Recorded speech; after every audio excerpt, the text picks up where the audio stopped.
To give us a glimpse into the musical landscape of the early 20th century, violinist Elizabeth Chang is releasing a new album called Sonatas and Myths. And she's here to share some of the history and imagination, as well as personal interest in works by Bartok, Szymanowski, and Dohnanyi.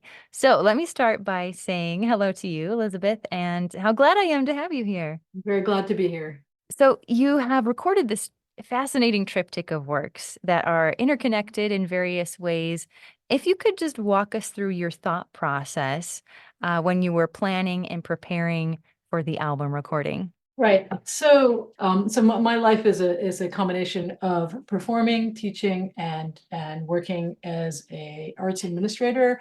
And so when I have the opportunity to do a performance project like this, which was also partly thanks to a grant from my university, it really gives me a chance to explore something that I feel very connected to on a personal level.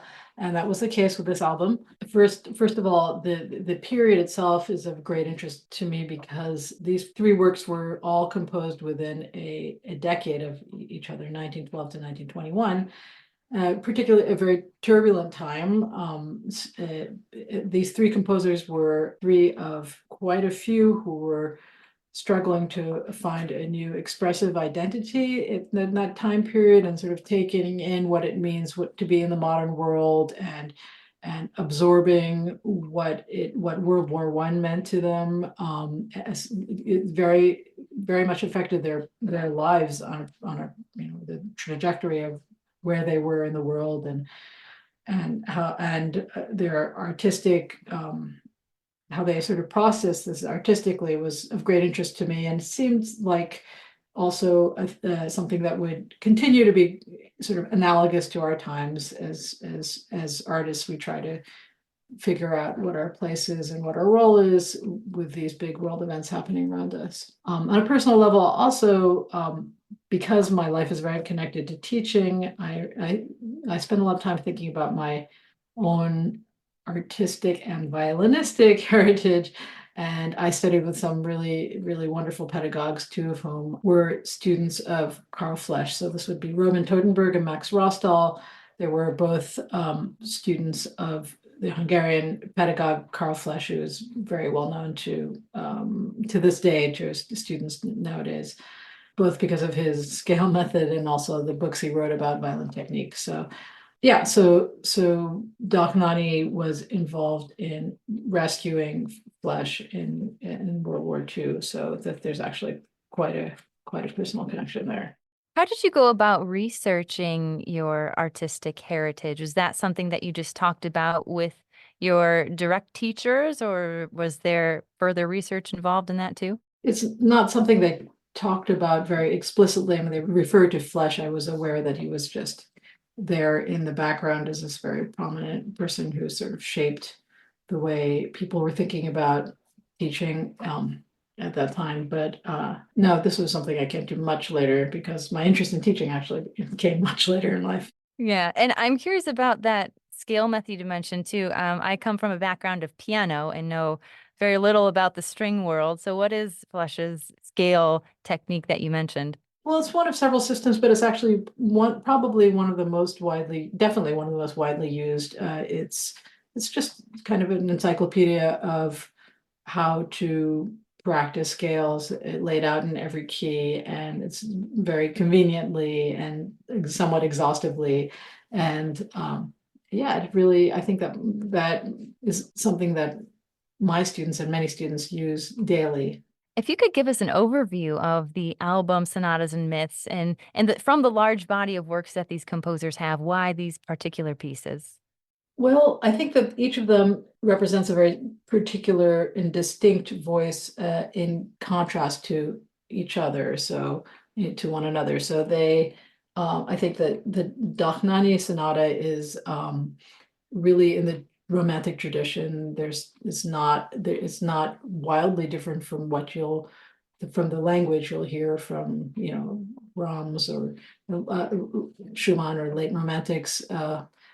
And Szymanowski was very much seeking his own voice. I mean, there are echoes of Frenchness in his music. The myths, he very deliberately goes to these classical stories, is in Greek classical stories to for inspiration, and the music is very evocative. He uses a lot of effects that aren't necessarily the, I mean, they're not wildly unusual on the violin, but to have so many of them sort of strung together is maybe wasn't the norm, let's just put it that way, at the time. And then Bartok, although we know him for his ethnographic research and the folk music, there's just a taste of that in this music. But it's not in your face so much, but this is very much a sort of modernist aesthetic. And I think my colleague David Schneider in the liner notes talks about how it was one of the first performances in a salon with with Szymanowski and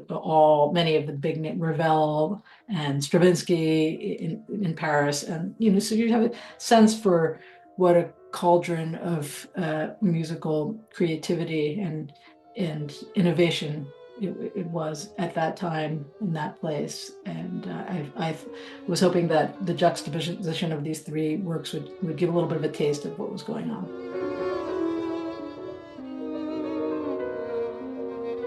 Let's go back to the myths, the Szymanowski myths. If you wouldn't mind, I mean, everyone loves a good story, sharing some of the stories that he chose to portray through his music in that piece. The first movement is called the Fountain of Arethusa, and it refers to a spring in Syracuse, on the Sicilian island of Ortygia. And so Arethusa is being pursued by the river god Alpheus and turns into the water of a spring in order to escape.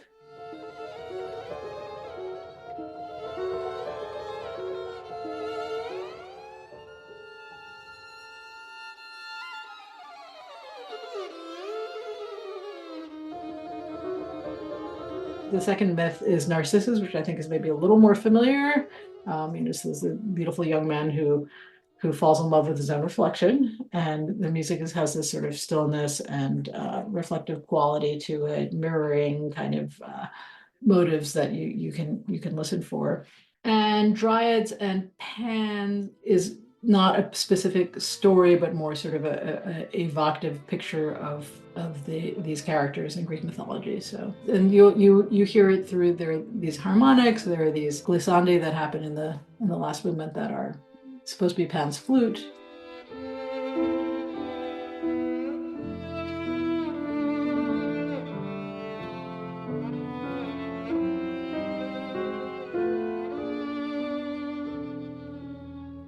Would you say after having recorded the album that you feel at all differently about the music than you did before? Was there something that you learned about it in the process of recording?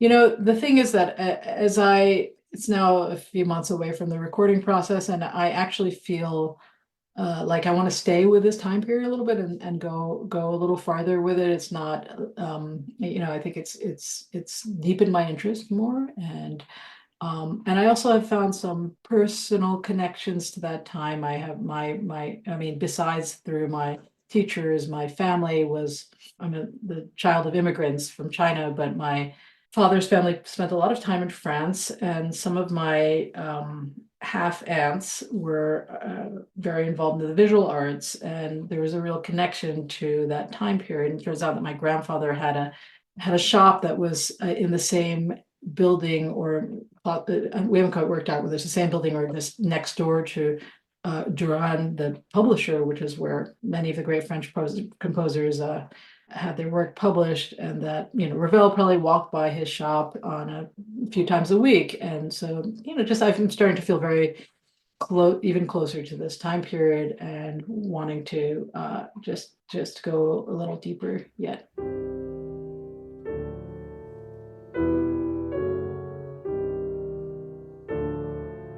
Dare to dream with me for a second, Elizabeth. If we were to go out 100 years and we were to look back on our current era, what do you predict would be some of the things we'd perceive as the artistic legacy of the early 21st century? I think about that in some of my other roles quite a lot. In fact, right now I'm working with three, or is it four, four of my colleagues on organizing the Five College New Music Festival. UMass is one of, it's in the Valley with Smith College and Amherst College, Hampshire College, Mount Holyoke College. We have a wealth of musical activity, both in terms of composition and performance. And we're trying to figure out programs. We're just actually finalizing programs for this September's iteration of the festival. And I think a lot about wanting to make sure that we're offering the kind of opportunity for new music to be heard, and for people for the next generation or our generation to figure out what's going to be of lasting significance and interest. And there's no way that can happen if that music isn't heard. So with my organizational hat, I think about this all the time. I also run a festival called Green Mountain Chamber Music Festival in the summer, which is for 200, and we have 220 students this summer. And I just finished the programming for that as well. And we've held a competition, call for scores for composers under 30. So I do feel that my role now is to make sure I put some energy into making sure new music gets heard, so that in the 22nd century they will have something to look back on. Is there anything else that you would like to mention about your album? Anything we haven't touched on at this point? Well, I think that it's not that we haven't touched on this, but I just want to just return to the point that I think history is really important, and the events that were swirling around in that decade, where they changed the lives of most people on the planet, and I think that may be the case as well for what's going on now. And so I think it's really instructive and enlightening to reflect on the past as we confront the future. I do think the album's very successful, and you are very successful in conveying that overarching theme of history and legacy. Thank you so much, Elizabeth, for taking us on that journey. Okay, thank you so much, Mary Claire.